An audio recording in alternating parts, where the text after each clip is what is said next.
Hello, welcome to Meet the Author, sponsored by Author Event Network in partnership with the Bremerton Public Access Television. I am your host, Peter Stockwell.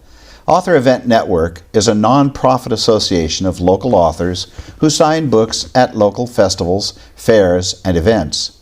Our guest today is the founder of Author Event Network, Guy Morris. Hi, Peter. How you doing? This is a switch for us, isn't it? It's a little bit of a switch, yes. I'm having a little bit of a role play moment. That's okay. Okay. There's nothing wrong with having a role play model. Yeah. Today we are here to introduce your new book. And it really is an interesting book. I've been reading it. Thank you. I find it intellectually stimulating, and because of that, artificial intelligence has been growing exponentially over the last few years. How does Image fit in with your other books? Well, it's the third in a series of books that deal with the bigger issues of artificial intelligence during a time of our collapsing geopolitical systems, and how all of those things have a mathematical correlation to prophecy in plain sight. And so it's the journey of a true spy program. It's a fictional journey of that program as it reaches its consciousness and sentient stage. So how does your knowledge of AI influence the book, The Image? Well, I was in the tech industry for 40 years. I worked on various stages of early stage of AI throughout my career.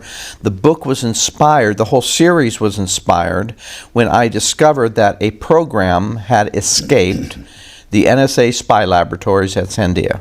The program wasn't lost, it wasn't stolen, and it didn't break. The program escaped.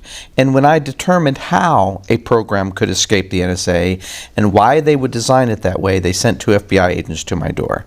So that was the inspiration. Now, they were not having a good day. I was having one of the best days of my life.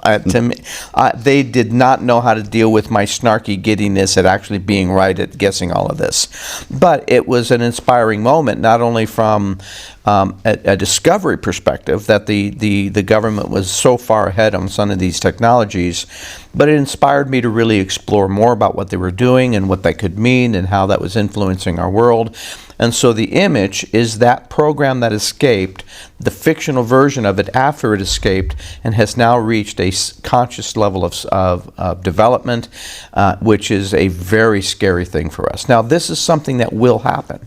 These are all based on true technologies that we're actually working on in the lab.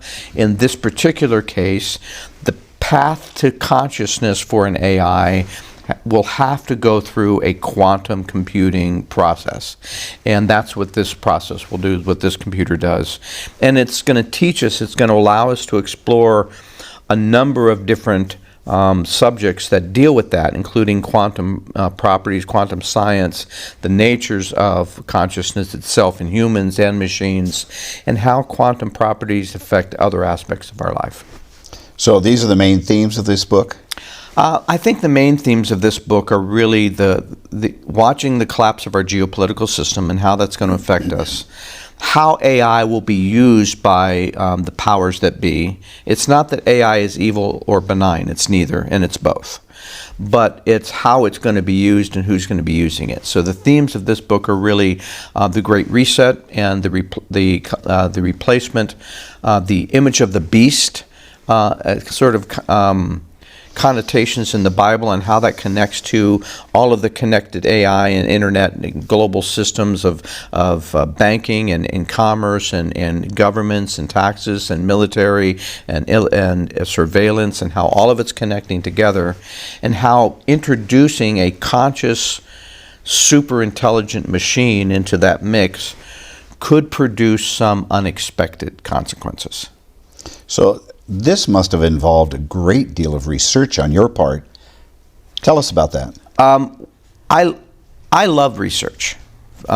Research was always part of my career. It was always the process of discovering something new that I didn't know and learning what it means and how it's going to impact my world and the life I live has always been a thrill for me.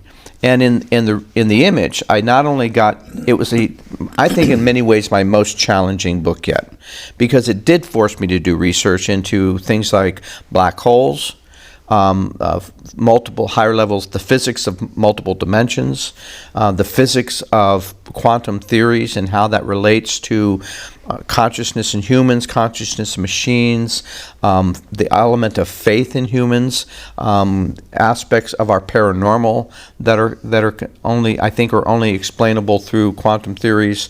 And so it was a real stretch for me in how to tie all that back to our real world, and then how to our real world. Humanity is really kind of, there's three pillars that really kind of drive us, I think.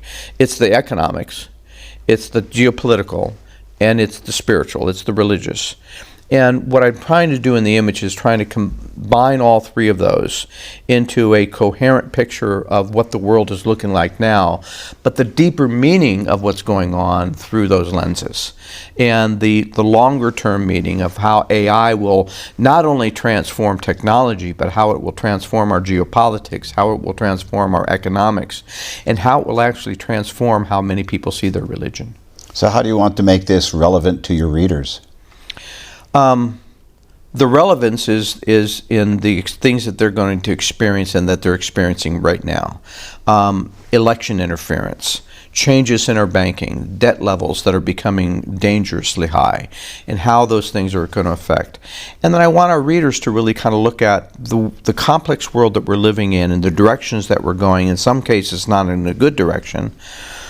But I don't want the readers to feel victims.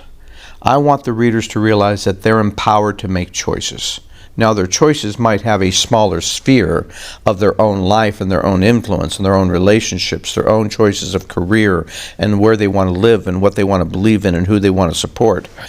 But they have those choices.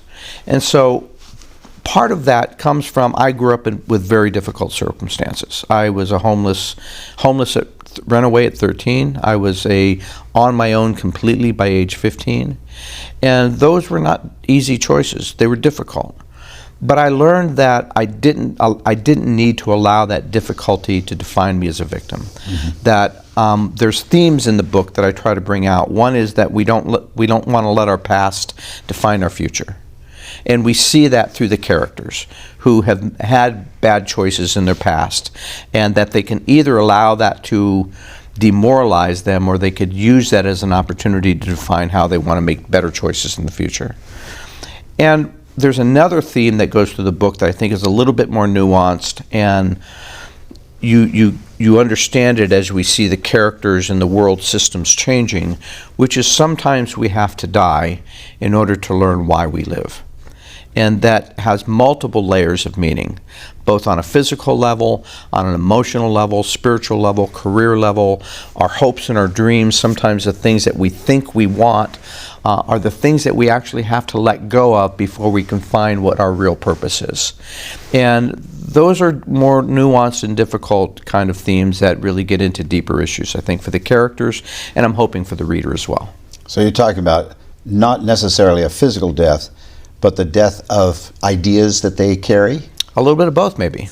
And sometimes it does take. We can all look at experiences where a loved one dies, and that has a profound impact on us and our understanding of the values of life.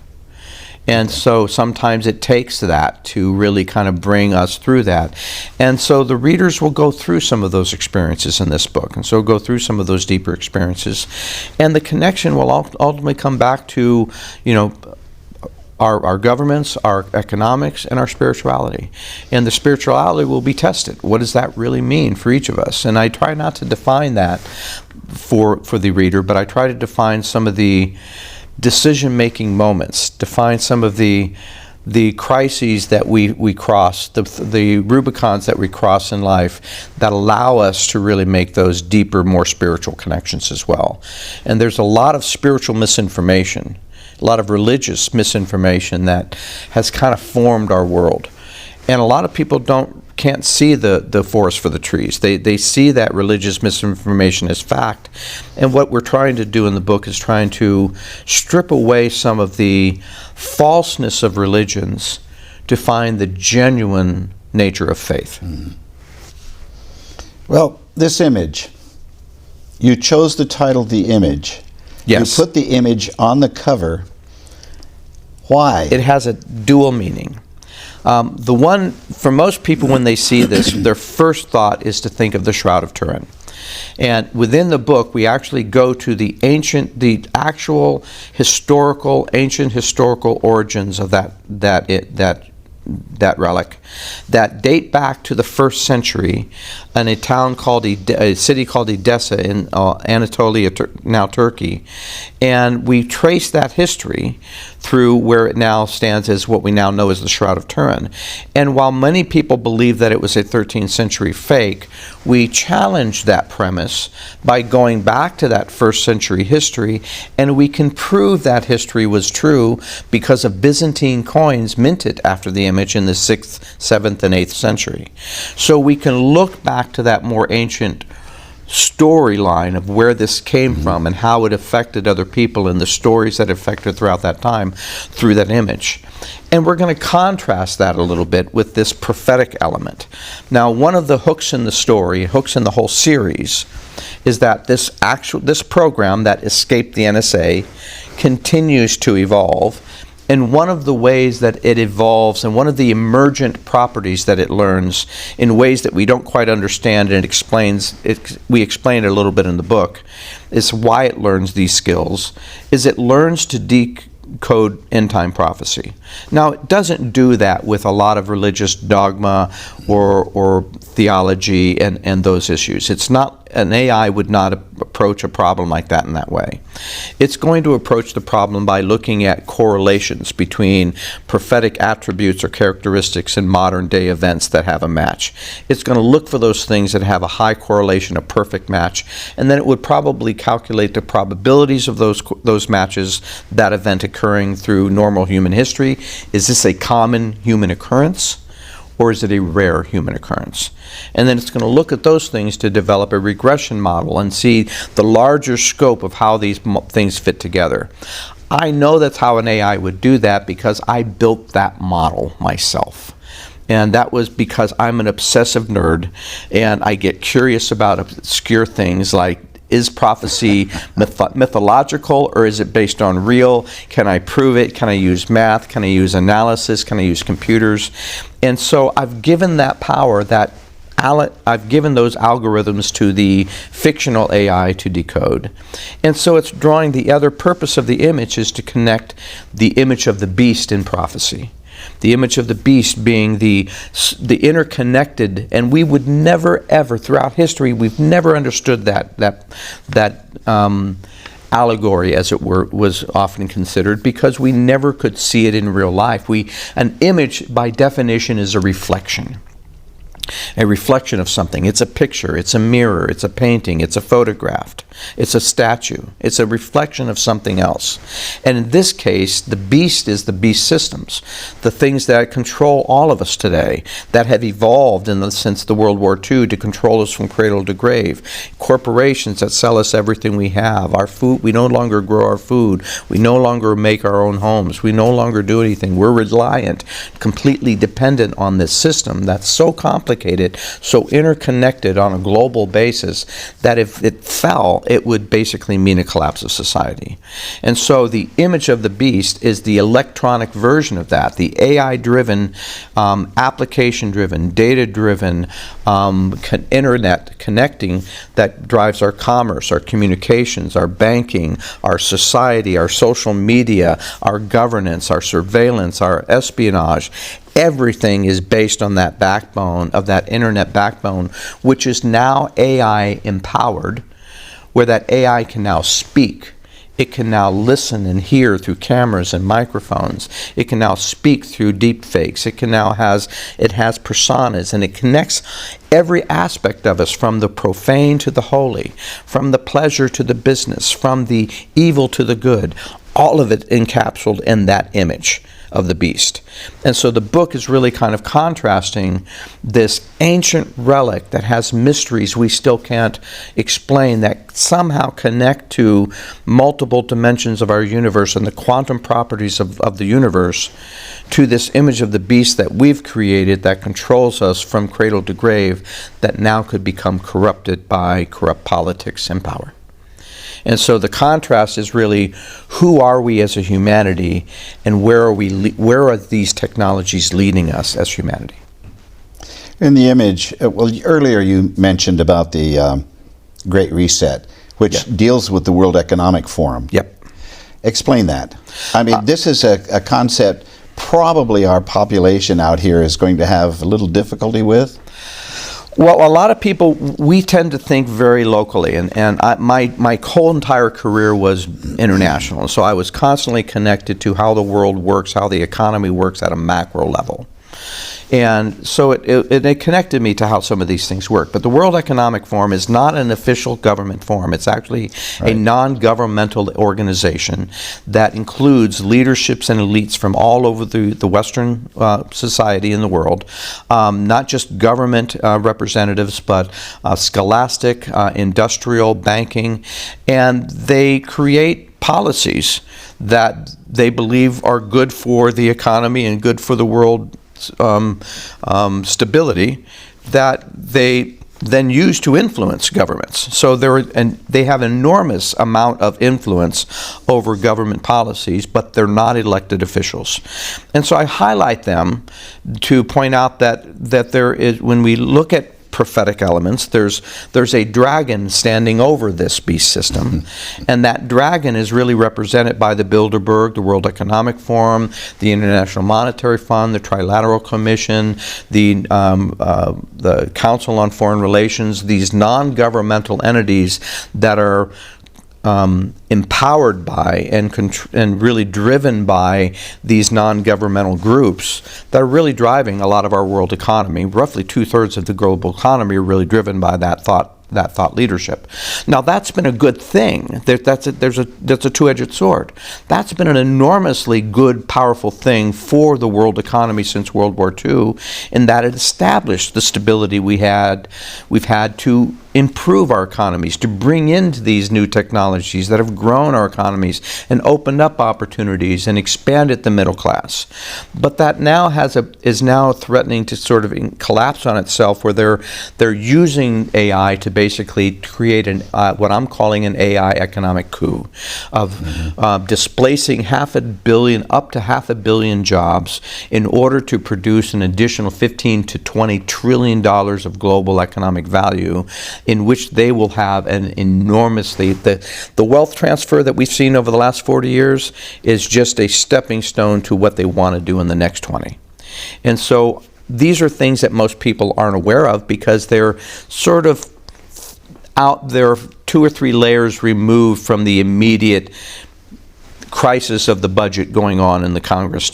So we tend to look at the tree and get so focused on the narrow that we forget, and we don't realize that it's part of a larger picture, a larger story occurring.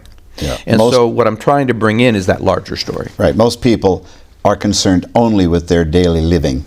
Their job, their kids. How they're going to pay the bills, how they're going to take care of their families. And the young people don't even necessarily think far enough out to where they get to our age, where retirement comes into play, and how are we going to handle that? How are we going to handle that? Whether we're doing it through government or private entity. Are my grandkids going to be able to afford a home? Are they going to be able to have a career, to be able to progress in their lives, to have a better life than I had? All of those fundamental changes, things that we've taken for granted over the last 80 years, are at risk of being challenged. Yeah. And being challenged by people that are autocrats, that have a very self-centered, my profits, my money kind of mentality toward the world. And that could lead, history tells us that always leads to disruption. So this SNO series, SNO, what does that stand for again? SpyNet Online. SpyNet Online.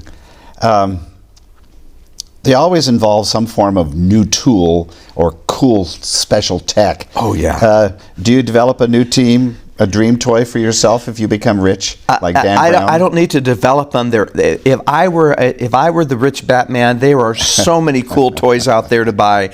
I just do the research, and I try to pick 1 or 2 each time for each book to say, oh man, if I had the money, would I buy that? There are 2 that were featured. There's 2 or 3 of them were featured. in this one. There's several, but there's two that I'll talk about. One of them is my favorite, which is a Cronus submarine. It's a submersible. It looks like a manta ray. It's really sleek. It has wings. It's completely different than what you would normally see a submersible look like, but it has a top speed of 45 knots, which is really fast for foot. That's as good as a speedboat underwater. It's stealth. It has long range, like 1,000-mile range, and it's very quiet, so it's stealth. And if I were an underground hacker, kind of superhero kind of guy that wanted his cool toys, that would absolutely be one of my top of my list. One of the other ones that we'll look at, we'll talk about some different airplanes and super, Mach, private jets that can do Mach speeds, and we'll look at a couple of those. But my other one is the DARPA Flyboard.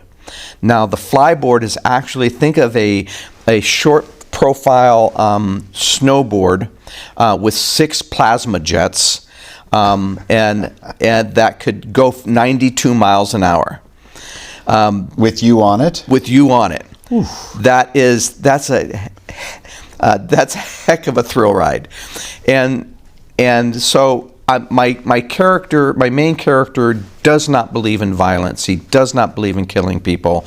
Will not carry a gun, even though he's a wanted fugitive, and people want to kill him all the time. It's just his moral character that he'd rather outsmart them, he'd rather humiliate them, he'd rather fool them, he'd rather escape in an unusual way, he'd rather do anything other than, maybe maim, maybe, disable temporarily, but killing is really that's the last option of all the options. Now you're talking about Taylor. I'm talking about Taylor, the main character. Yeah, and Jen, Jen is a Navy SEAL. Oh, I know. She's the Admiral's daughter. She's investigating him. She's now trying to basically monitor him. Their relationship reaches a crisis stage because of mutual, their own dysfunctions and mutual distrusts and other issues. They reach a crisis. She absolutely has no problem with shooting a gun, and neither do some of the other people around him.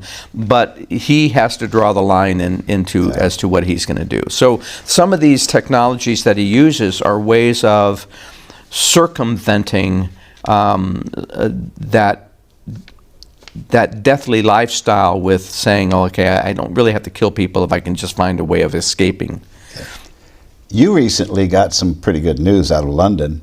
Do you want to relate that to us? Well, this is going to be a newsbreaker. It'll probably be out by the time this video comes out, but I've been selected, and I don't know why they selected me, but the Reader's House magazine out of London is a literary magazine. It's a literary gateway for Europe and English-speaking countries in Europe, and they have decided to feature me as a featured author in this month's magazine in July, and they have given me the Editor's Choice Award for Literary Excellence based on the image. Congratulations. Thank you. I'm really proud of that because in London they're real literary people, not like us Americans. Well, we do the Dan Brown kind of trashy novels. They're looking for something with some substance to it. And so I don't know how they found me. It's a mystery, but I'm deeply honored. Deeply honored. Very good. Well, thank you for watching Meet the Author, and thank you, Guy, for allowing me to sit over here on the interview side. We'd like you to come out to all the AEN events that we're having throughout the summer and the fall and meet your authors, some of who are the best authors you've never heard of. But we are meeting in various places in Seattle and Portland, and if you take a look at our website, you'll find us and find out where we are. So please, join us and keep on reading. Thank you, sir. Appreciate the help. Yeah. We didn't get to all your questions, but that's okay. I talk to blah, blah. You do talk. Too much blah, blah. No, it worked out fine.